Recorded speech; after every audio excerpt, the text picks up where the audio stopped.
Nah, itu disebut qad tabayyana rusdu. Nah, kembali ke ide tadi. Ide bahwa wukuf boleh di mana saja, terus boleh tidak syawal, itu udah ide. Sebenarnya sampean mikir saja itu sudah kriminal. Berarti sampean ngapalkan pikiran salah ya. Karena kalau kita diskusikan itu lucu sekali, karena ya itu sudah begini loh kaidah khilaf itu. Saya kasih tahu. Walaysa kullu khilafin jaa mu'tabara illa khilafal ladzi khadzu minan nadhari. Tidak semua khilaf itu dianggap satu khilaf, satu perbedaan pendapat kalau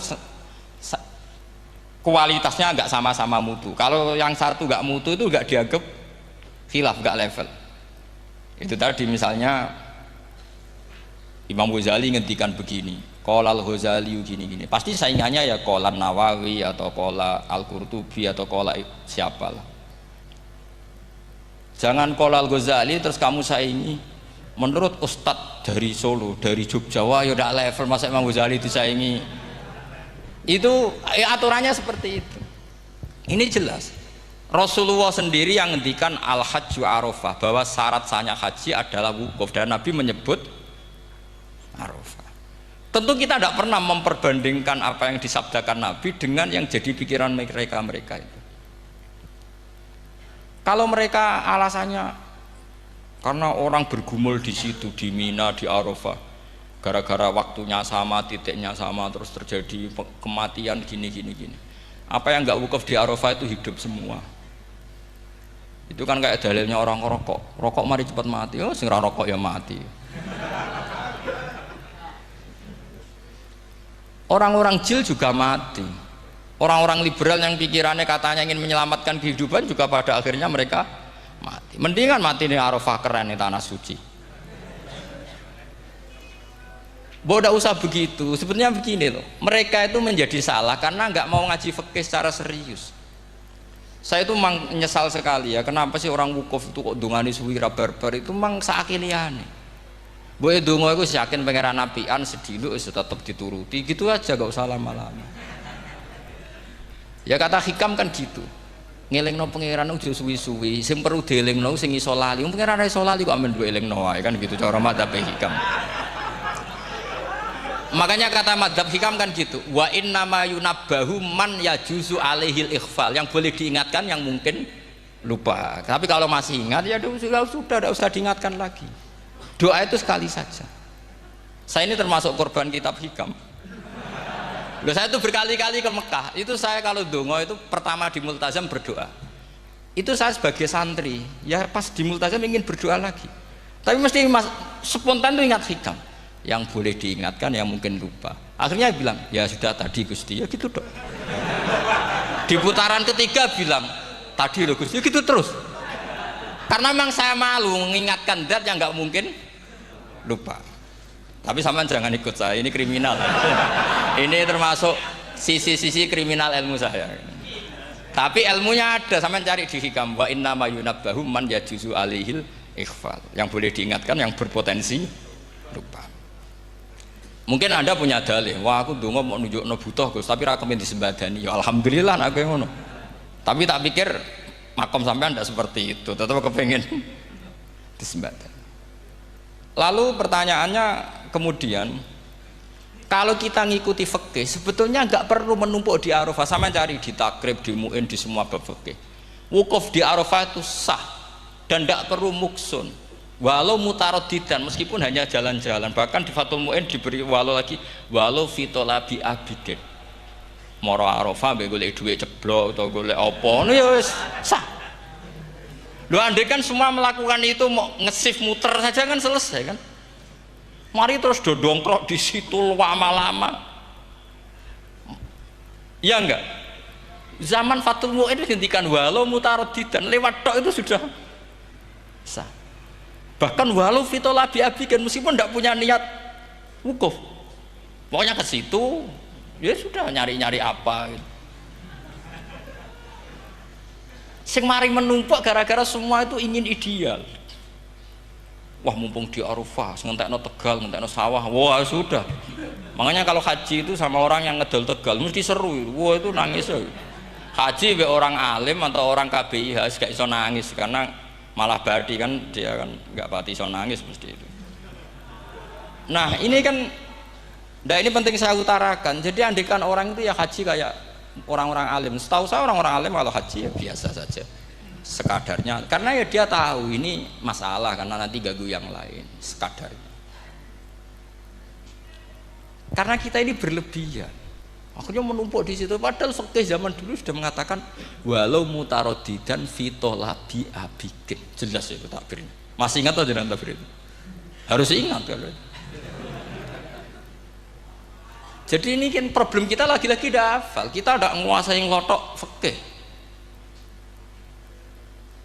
Saya dulu sinau Fathul Mu'in, makanya Gus Zofur itu cerita, kita ini hidup, Gus Zofur sering cerita ke saya, kita ini hidup berkah Gus. Zaman saya jenengan itu rata-rata teman-teman Fathul Mu'in itu setengah hafal i'anah. Ya karena kompetitornya ya baik, peminatnya ya baik. Dulu saking senengnya Gus Naji sama ilmu itu, beliau pernah ikut Fathul Mu'in era saya. Padahal sudah dari Mekah lama. Saking senengnya ilmu. Jadi kita dulu biasa diskusi dengan Gus Naji, dengan Gus Zofur karena saking senengnya ilmu. Ya itu tadi. Karena memang ilmu itu asik. Tapi kita ini belajar fikih itu tidak seperti itu. Kita sudah kayak ya sudah kayak orang-orang yang nggak mau fikih. Wong nak ndonga ning Arafah gini-gini terus ya hanya gitu-gitu tok. Ndak mikir kalau ganggu orang lain itu begini kok gak dipikir. Itu satu. Jadi menurut saya sampean jangan pernah terlintas bahwa pendapat jil atau apa saja itu pendapat. Walaysa kullu khilafin ja'a mu'tabara illa khilafal ladzi hadzu minan nadhari. Ndak semua khilaf itu kita hitung khilaf kecuali yang kualitasnya sama. Kecuali begini kualitasnya agak sama. Misalnya sholat jenazah. Sholat jenazah itu trennya kan mayit di depan, terus imamnya itu di belakang. Nah itu boleh, ada ulama mengatakan nggak apa-apa. Sholat jenazahnya di depan, mayit imamnya di jenazahnya di belakang, imamnya di depan. Meskipun itu tidak lazim, tapi masih masuk akal. Itu tadi fa'innal janazah laisat bimanzilatil imam. Pipi jenazah ora imam wajib gua ngarep. Alasannya opo? Loh itu tidak orang liberal, itu kitab Mahalil. Kaul awal jenazah harus di depan, kaul sani tidak harus. Pipi jenazah itu tidak imam. Coba alasannya di depan apa? Dia tidak imam. Kalau seperti itu masih khilaf karena sama-sama ulama. Dan khilaf ini dipraktekkan, tapi jangan di sini loh, karena jadi fitnah. Sampean tak cerita nih, sampean kalau haji itu tiap ba'dal maktubah ada sholat jenazah enggak? Enggak, sampean jawab saja. Yang pernah haji. Tiap maktubah kan ada sholat jenazah. Itu jenazahnya di depan apa di kamar mayat? Itu bukan goib loh, orangnya masih belum dikubur. Tidak sama jawab saja. Di kamar mayat, tidak semuanya dibawa ke depan. Artinya ada konteks tertentu, mungkin kauliku yono gunane dalam konteks Mekah karena orangnya banyak sibuk. Prakober gawa napa? Jenazah. Tapi nak dalam konteks teng Indonesia ya suul adab. Wong keren pisan kok ngarepe kok ora oleh gitu. Jadi ya kalau kiai kan biasa kok ngarep keren. Misalnya jenazah wong awam kesempatan sak ngarepe kiai yo pas mati kowe kok ora oleh gitu. Jadi cara kula itu kan. Iya misalnya ana wong awam goblok mati. Jenazah dak kok nguri. Jadi yo apa jadi ngarepe kiai pisan kok ora oleh gitu loh. Jadi menurut saya itu. Tapi kalau kamu mengatakan ini fardhu ain, kalau nggak di depan nggak salah, alasan Anda apa? Ini itu udah imam. Yang wajib di depan kita ini kalau imam. Lah seperti itu khilaf. Ini cerita khilaf. Mutu, alasannya sama-sama mutu. Qailnya yang punya pendapat ya sama-sama mutu karena diceritakan kitab Mahalli. Dan dipraktekkan di Arab Saudi, kayak itu banyak jenazah di kamar mayat, tetap sholat apa? Jenazah, goib. Itu pernah saya praktekkan, tapi sekali itu saja, mungkin tidak terulang. Pas kemarin Mbak Nafe Hajin, Mbak Nafe itu dekat jenazah itu tidak mungkin, banyak sekali. Gak sholat itu bengi-bengi tante ini nganti jam loro, dan saya akrab sama beliau sering guyon sama saya. Sebelum meninggal tuh berkali-kali ya memang masih keluarga sama saya, jadi sering guyon. Dulu sering guyon sama saya. Ya aku sebenarnya tenanan ini sering ngandani saya gitu. Saya nggak ngira kalau mau wafat. Akhirnya saya itu ke masjid sama anak saya namanya Hasan. Acung nyelati Banafe. Pak kok nggak di depannya? Ya sudah ini darurat. Karena nggak mungkin mendekat beliau. Jadi ya itu tadi buktinya sholat ghaib. Sholat ghaib juga misalnya orang Kediri boleh nggak nyolati orang yang mati di NTT yang lebih timur, boleh nggak?